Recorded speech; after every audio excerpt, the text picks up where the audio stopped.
오늘 말씀은 사명으로 지어져가는 공동체라는 제목으로 말씀을 전하도록 하겠습니다. 여러분, 이 사명하면 어떤 생각이 가장 먼저 떠오르십니까? 이 교회 안에서 우리는 이 사명이라는 단어를 참 많이 듣고 또 많이 말하기도 합니다. 이 사명이라는 말을 들으면 왠지 모르게 우리 마음 가운데 비장함과 무게감이 좀 생기는 것 같습니다. 그래서 여러분, 이 사명이란 무엇입니까? 여러분들은 이 사명에 대해서 어떻게 여러분 정의하고 계십니까? 이 사명이란 단어는 여러분 한자어입니다. 이 화면을 보시면 이게 바로 사명이라는 뜻입니다. 이 사자가 여러분 무슨 사자일까요? 저는 예전에 이 사자가 죽을 사자인 줄 알았어요. 죽도록 목숨을 다하는 것이 사명 이렇게 생각했는데, 근데 여러분 이 사자가 죽을 사자가 아닙니다. 이거는 불일사, 사신사라는 사자입니다. 그러니까 쉽게 말하면 심부름한다는 사자가 바로 이 사자입니다. 근데 옛말에 잔심부름을 한 사람을 소사 이렇게 부릅니다. 그리고 나라의 심부름을 한 사람을 어떻게 부릅니까? 대사, 그렇죠? 그리고 특별한 일을 하는 사람을 어떻게 얘기하죠? 특사 이렇게 부릅니다. 그리고 몰래 보내서 은밀한 일을 하는 사람을 어떻게 부릅니까? 밀사 이렇게 부릅니다. 마지막으로 예수님의 그 도를 전하는 이 제자들 여러분 뭐라고 합니까? 도사가 아니라 사도 이렇게 부릅니다. 이것이 바로 사명할 때의 사자입니다. 그 다음 사자 다음에 붙은 거 여러분이 너무 잘 아시는 목숨 명자입니다. 그러므로 이 사명이라는 뜻이 무엇입니까? 목숨을 다해서 심부름하는 것이 바로 사명이라는 뜻입니다. 그러니까 사명이라는 단어는 그냥 가볍게 말할 수 있는 단어가 아닙니다. 상당한 무게감과 의미가 함축되어 있습니다. 왜냐하면 사명은 우리의 목숨을 걸고 하는 것이기 때문입니다. 흔히 이 세상 사람들은 우리들에게 맡겨진 인생을 운명 이렇게 부릅니다. 그러나 성경에서는 우리 인생을 운명이라 하지 않습니다. 무엇이라 부릅니까? 바로 사명 이렇게 부르고 있습니다. 즉 사명이란 세상을 창조하시고 나를 만드시고 나를 이 땅에 태어나게 하신 그 하나님의 목적대로 그 하나님의 부르심의 뜻을 이루며 살아가는 것이 바로 사명입니다. 이 사명과 비슷한 말 중에 소명이라는 말이 있습니다. 여러분, 소명과 이 사명의 차이점이 무엇입니까? 이 소명이라는 뜻은 부를 소의 목숨 명자입니다. 다시 말해 부름받은 목숨이라는 뜻입니다. 그 부름받은 목숨이란 하나님께서 죽을 수밖에 없는 죄인들인 우리들에게 예수 그리스도를 통해서 구원받게 하시고 새로운 생명으로 우리를 부르셨다 해서 그것이 바로 소명이라는 뜻입니다. 그러니까 우리가 구원받았다면 우리는 다 하나님의 부르심을 받은 소명자들입니다. 그리고 이 소명을 가진 자들에게는 하나님께서 하나님의 일을 맡기십니다. 그리고 하나님께 우리를 부르셔서 맡겨주신 그 일에 목숨을 다하는 것이 바로 사명입니다. 그러니까 먼저 우리는 소명의 확신이 있어야 사명을 다할 수 있는 겁니다. 그 하나님의 그 구원의 부르심에 확신이 있는 자만이 이 하나님의 사명을 다할 수 있습니다. 그러니까 소명 없이 사명이 있을 수 없습니다. 소명 없이 하나님의 뜻을 우리 삶 가운데 이룰 수가 없습니다. 하나님을 나의 주인으로 모시지 않고서는 우리가 사명자로 살아갈 수가 없습니다. 그렇다면 하나님의 구원의 부르심을 받고 소명을 받은 우리에게 주시는 이 사명이 무엇입니까? 여러분, 이 사명을 영어로 어떻게 말합니까? 이 구글 번역기나 한영 사전에 한글말로 사명 이렇게 적으면 여러분 영어로 어떻게 나오는지 아십니까? 이렇게 나옵니다. 사명을 영어로 번역하면 미션 이렇게 나옵니다. 여러분, 이 미션을 한국말로 번역하면 어떻게 됩니까? 선교입니다. 그러니까 하나님께서 우리를 심부름하러 보내는 것이 선교이자 우리의 사명이라는 겁니다. 그러니까 우리의 사명은 곧 선교입니다. 그러니까 하나님께서 우리를 구원해 주셔서 하나님의 자녀로 불러주신 이유는 나 혼자 구원받고 나 혼자 천국 가려고 우리를 구하는 것이 아닙니다. 구원의 자녀로 소명을 주신 것은 하나님의 사명, 즉 선교하라고 우리에게 소명을 주신 것입니다. 이 복음 전도와 이 선교의 사명은 엄청나고 중대한 것입니다. 부활하신 후에 예수님께서 마지막 이 하늘나라로 가시기 전에 제자들에게 주신 명령이 무엇입니까? 다 함께 마태복음 28장부터 19절부터 20절까지 말씀 함께 읽도록 하겠습니다. 그러므로 너희는 가서 모든 민족을 제자로 삼아 아버지와 아들과 성령의 이름으로 세례를 베풀고 내가 너에게 분부한 모든 것을 가르쳐 지키게 하라. 볼지어다 내가 세상 끝날까지 너희와 항상 함께 있으리라 하시니라. 아멘. 예수님께서 제자들에게 마지막으로 명령한 것이 무엇입니까? 가서 제자 삼으라는 겁니다. 다시 말해 선교하라는 것입니다. 아직 아무런 준비도 되어 있지 않고 두려움과 혼란에 빠져 있는 제자들에게 예수님은 그저 가라 이렇게 명령하실 뿐입니다. 그것이 바로 우리의 사명입니다. 그런데 왜 우리는 이 사명, 즉 전도와 이 선교에 대해서 왜 이렇게 무감각할까요? 아니 알기는 알아도 왜 움직이지 않겠습니까? 먼저는 이 교회의 책임이 큽니다. 무엇보다 이 강단의 책임이 큽니다. 일단 전도와 선교에 관한 설교를 1년에 몇 번 하지 않습니다. 왜냐하면 특별히 이 이민교회에서는 이 선교보다 이 교회의 생존이 더 시급했기 때문입니다. 교회 살림이 빡빡하다 보니까 선교가 엄두를 내지 못합니다. 어쩌면 선교하기 위해서는 교회의 성장이 먼저라고 생각했기 때문에 많은 신경을 쓰지 못합니다. 그러다 보니까 자연스럽게 선교는 1년에 한두 번 하는 이벤트로 지금 전락해버린 겁니다. 두 번째는 신학교의 책임도 있습니다. 한국 이야기입니다. 현재 한국 신학교가 100여 개가 있습니다. 그리고 그 중에서 우리가 들으면 알만한 신학교가 14개가 있습니다. 그런데 이 모든 신학교의 이 커리큘럼 가운데 현재 서울신학대학교에만 유일하게 전도학이라는 과목이 있습니다. 그러니까 목회학 석사를 졸업하려면 최소한 96학점을 이수해야 되는데 그 많은 과목 중에 이 전도학은 딱 한 학교에 3학점밖에 없다는 겁니다. 그러니까 요즘에 나오는 목회자들은 이 전도와 선교에 대해서 별로 가르침을 받은 것이 별로 없습니다. 그렇다면 다만 설교와 상담학은 참 과목이 많은데 이 전도와 선교에 대한 과목이 없다는 것이 참 충격적인 일이 아닐 수 없습니다. 그리고 세 번째는 이 사단의 역사입니다. 사단이 가장 싫어하는 것이 바로 하나님이 우리에게 주신 이 사명인 전도와 선교입니다. 어떻게든 전도와 선교를 하라고 교회가 막 무브먼트를 만들고 막 동력을 만들고 하면 그것을 아주 강력하게 방해합니다. 그거에서 뭐하냐? 이미 다 해보지 않았냐? 그런다고 사람이 올 것 같냐? 등등 온통 부정적인 이야기만 늘어놓게 만듭니다. 전도와 선교만 하려고 하면 김 빠지게 하는 아주 기가 막힌 전략을 사단이 가지고 있습니다. 그러나 예수님은 늘 우리에게 어떻게 명령하고 있습니까? 가라, 고입니다. 그런데 사단은 어떻게 얘기합니까? 스탑, 그냥 가만히 있어. 우리에게 항상 이렇게 명령합니다. 사랑하는 성도 여러분, 전도는요 말 그대로 도를 전하는 게 전도입니다. 믿지 않는 자를 교회에 오게 하는 것이 전도가 여러분 아닙니다. 우리는 전도하면 사람을 교회로 인도하는 것처럼 생각하는데 그것이 아닙니다. 우리는 단순히 하나님의 말씀에 그 도를 전할 뿐입니다. 그것이 전도입니다. 전도는 교인 수를 늘리려고 하는 수단이 아닙니다. 그 이전에 이 하나님의 말씀이 너무나 기쁘고 복된 소식이기 때문에 그것이 나도 모르게 내 입술로 나오는 것이 바로 전도입니다. 교회에 믿지 않는 자를 인도하는 것은 여러분 나중 문제입니다. 그러니까 우리의 사명이 무엇입니까? 이 하나님의 심부름에 하나님의 명령에 목숨을 건 자들 아닙니까? 그러므로 우리는 때를 어떤지 하나님의 말씀을 그냥 우리는 전하면 됩니다. 그냥 말씀의 씨를 뿌리면 되는 겁니다. 거두시는 이도 하나님이시고 취하시는 이도 하나님이십니다. 우리가 전한 그 복음이 언제 어디서 어떻게 씨를 맺게 될 줄은 아무도 모릅니다.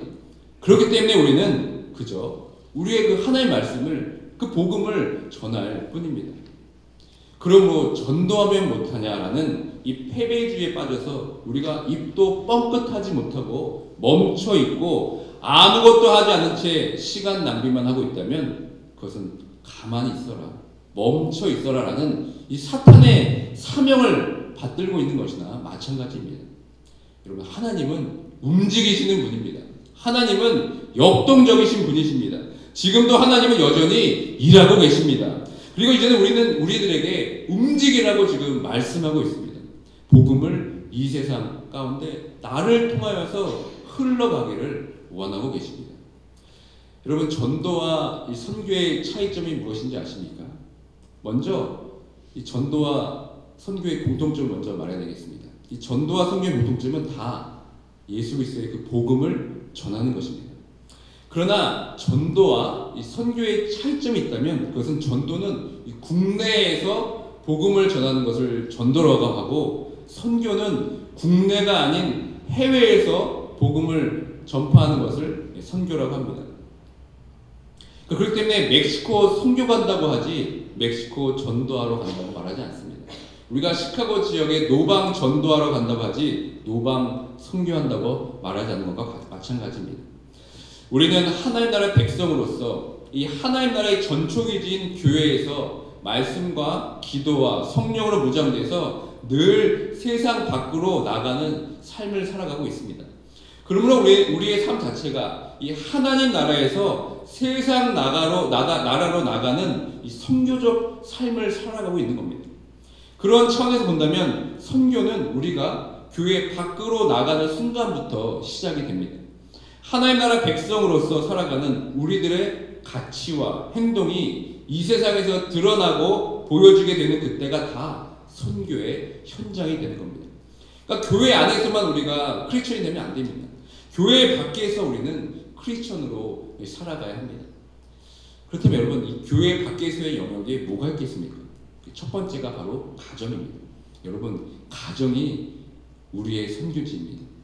가장 쉬울 것 같은데 가장 어려운 것이 바로 가정이라는 선교지입니다. 가장 등잔 밑이 어두운 것이 바로 가정입니다. 특별히 믿지 않는 자녀들, 그리고 뭐 남편이나 아내, 형제, 자매, 또 부모님이 우리의 첫 번째 가장 중요한 선교의 대상입니다. 그리고 사단의 방해가 가장 심한 것이 또 이 가정이기도 합니다. 이 가정이라는 선교지가 우리에게 큰 도전이며 우리에게 가장 큰 사명의 장소입니다. 이 두 번째는 직장입니다. 신실한 크리스천 가운데서도 직장에서 일하는 것은 세속적이라고 생각하는 사람들이 많이 있습니다. 그리고 교회 안에서만 사역하는 것이 거룩한 일이라고 생각하기도 합니다. 그래서 어떤 분은 간혹 이런 이야기를 합니다. 최대한 빨리 은퇴해서 진짜 하나님의 일을 하고 싶다는 이야기를 합니다. 물론 그 결심과 그 작정이 참 귀하죠. 그러나 은퇴 이후는 그때 생각하고, 사실 지금 내가 몸담고 있는 그 일하는 곳이 바로 선교지임을 우리가 잊지 말아야 합니다. 세상의 직장을 단순히 생계 유지를 위한 곳으로 여러분 생각하면 안 됩니다. 그것이 바로 여러분 선교지입니다. 그래서 누구보다 더 열심히 일해야 하는 곳입니다. 우리가 몸담고 있는 직장이 바로 우리의 선교지가 되어야 합니다. 적당히 일하고 적당하게 때우는 신부로 일하면 여러분 안 됩니다. 그것은 하나님이 원하시는 바가 아닙니다. 그것을 어떻게든지 하나님의 사람으로서 본이 되어야 합니다. 참 저 사람은 믿을 만한 사람이야. 참 저 사람 성실하네. 저 사람과 일하면 왜 이렇게 마음이 편한가. 이런 여러분 평가를 들어야 되지 않겠습니까? 우리가 세상 속에서 일하는 그곳에서 하나님의 사람으로서 선한 영향력을 끼치며 우리는 살아가야 합니다. 그런데 저 사람 알고 봤더니 교회 장로였대, 권사였대, 집사였대 라면서 우리가 실망감을 안겨줘서는 안 됩니다. 나 때문에 전도의 문이 닫혀서는 안 됩니다. 골로새서 3장 22절의 말씀을 다 함께 읽도록 하겠습니다. 무슨 일을 하든지 마음을 다하여 죽게 하듯 하고 사람에게 하듯 하지 말라. 세상 일터에서 일할 때 이 말씀을 여러분 마음에 꼭 간직하고 일하시길 바랍니다. 사회생활 하다 보면 좋은 사람들 만날 수 있지만 정말 최악의 사람도 만날 수 있습니다. 형편없는 도덕성을 가진 사람을 만날 수도 있고 아무 이유 없이 나를 미워하는 사람도 만날 수가 있습니다. 그리고 종 부리듯이 나를 부려먹는 사람들도 만날 수 있습니다.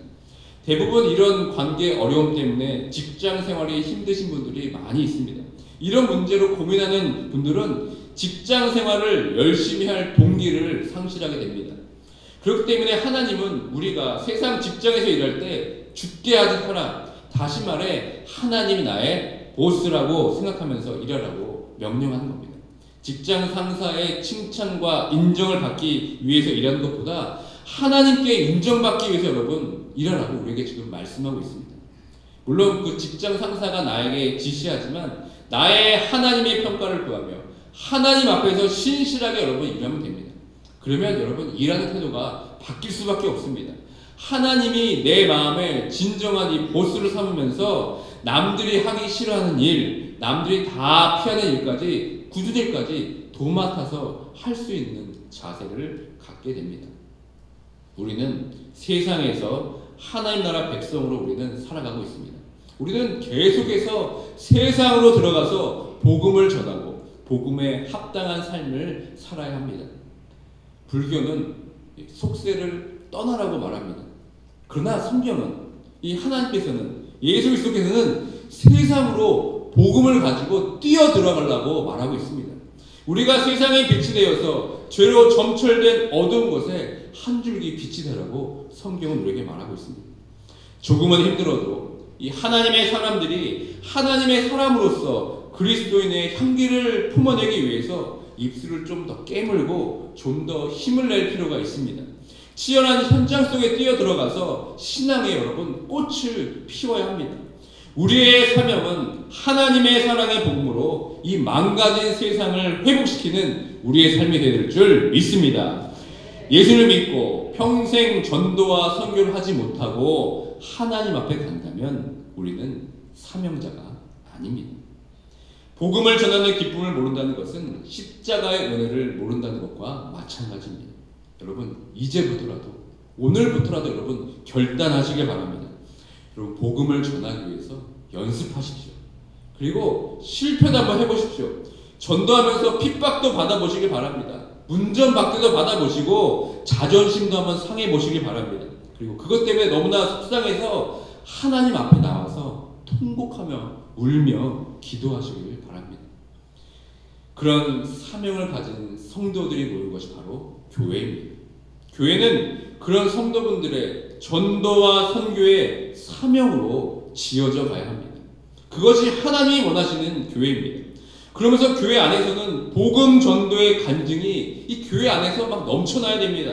이것이 사명으로 지어진 공동체고 살아있는 교회가 아니겠습니까? 구역 모임이나 성도들의 모임 가운데 이런 전도와 선교의 간증들이 넘쳐나야 합니다. 제가 한인 제일장로교에 와서 가장 많이 들었던 말 중에 하나가 이겁니다. 참 우리 교회는 몫이 좋습니다. 그리고 간판이 전도사입니다. 이런 얘기를 제가 정말 많이 들었습니다. 저희 교회가 몫이 좋기 때문에 사람들이 교회에 많이 온다는 말을 그렇게 표현한 걸 제가 이해합니다. 맞습니다. 사람들이 쉽게 찾아올 수 있는 이 몫이 좋은 것도 사실 하나님의 축복입니다.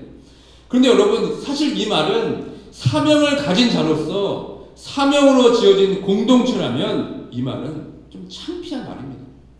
한인 제일장로교의 성도 한 사람 한 사람이 전도자가 돼야지 어떻게 우두커니 서 있는 저 간판이 여러분 전도사가 될 수 있겠습니까?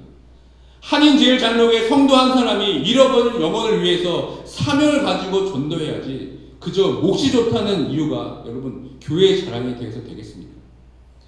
이제는 이 간판이 전도사가 아니라 내 자신이 복음을 전하는 전도의 사명자가 되길 주님의 이름으로 축원드립니다. 마지막으로 다 함께 사도행전 20장 24절 말씀 함께 읽도록 하겠습니다. 내가 달려갈 길과 주 예수께 받은 사명 곧 하나님의 은혜의 복음을 증언하는 일을 마치려 하면은 나의 생명조차 조금도 귀한 것으로 여기지 아니하노라. 아멘. 바울은 주 예수께부터 자신이 받은 사명이 하나님의 그 은혜의 복음을 증언하는 일이라고 고백했습니다. 그 사명을 지키기 위해서 나의 생명조차 조금도 귀한 것으로 여기지 않는다고 고백하고 있습니다. 자기의 생명을 버리면서까지 하나님의 은혜의 복음을 증언하는 일, 이것이 바로 우리의 사명이 될 줄 믿습니다. 사도 바울이 이렇게 고백하는 이유가 무엇이겠습니까? 그것은 오로지 하나님에 대한 사랑 때문이었습니다. 사도 바울 당시에 무슨 전도 훈련이 있겠습니까? 무슨 제자 훈련이 있었겠습니까? 사도 바울은 그저 하나님의 그 놀라운 사랑과 은혜를 경험했기 때문에 그 감격에 벅차서 그 사랑을 나만 가질 수 없으니까 전할 수밖에 없었습니다.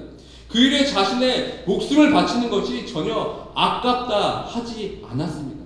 그리고 실제로 그러한 삶을 살아내었습니다. 그러므로 우리가 하나님의 그 사명자로서 선교와 전도의 삶을 살아가고자 할 때 가장 중요한 것은 어떤 방법이나 기술이 아닙니다. 그저 내 마음 가운데 진정한 하나님의 사랑과 은혜로 충만하면 됩니다. 그 은혜와 사랑이 너무 충만하니까 내 삶 속에서 막 넘쳐나는 겁니다. 그것이 우리의 삶으로, 우리의 입술로 그냥 막 터져 나오는 겁니다. 그것이 바로 사명자의 삶이 아니겠습니까? 우리가 어느 마켓에 갔는데 너무 싸고 좋은 물건이 있으면 여러분 어떡합니까? 그것들을 막 사람들에게 알려주고 싶어서 막 카톡도 보내고 막 연락도 하고, 그리고 자신이 좋은 정보를 제공했다는 그 사실 때문에 얼마나 여러분 기뻐하고 계십니까? 그런데 그와는 비교도 되지 않는 이 복된 소식, 이 복음, 우리를 죄와 죽음에서 자유케 해주시고 구원해 주신 그 놀라운 하나님의 사랑과 십자가의 사랑에 대해서는 너무나 무감각하지 않습니까? 그 복음에 대해서는 여러분 입도 뻥끗하지 못하고 있지 않습니까? 전도가 교회에서 하라고 하니까 어쩔 수 없이 하는 것이 아니라 그 복된 소식을 어떻게든 전하고 싶어서 사람들에게 연락하고 만나길 원하는 마음이 우리 안에 차고 넘쳐야 되지 않겠습니까?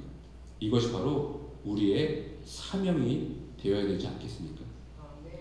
그런 사명으로 지어져가는 공동체가 우리 한인제일장로가 되길 주님의 이름으로 축원드립니다. 다시 한번 그 하나님의 사랑 때문에 전하지 않고는 견딜 수 없는 사명자가 되어서 그 거룩한 하나님의 심부름에 목숨을 걸며 살아가는 내 자신과 또 가정과 한인제일장로교회가 되길 주님의 이름으로 축원드립니다. 아멘. 이 시간 말씀을 기억하면서 다 함께 찬양하며 나아가도록 하겠습니다.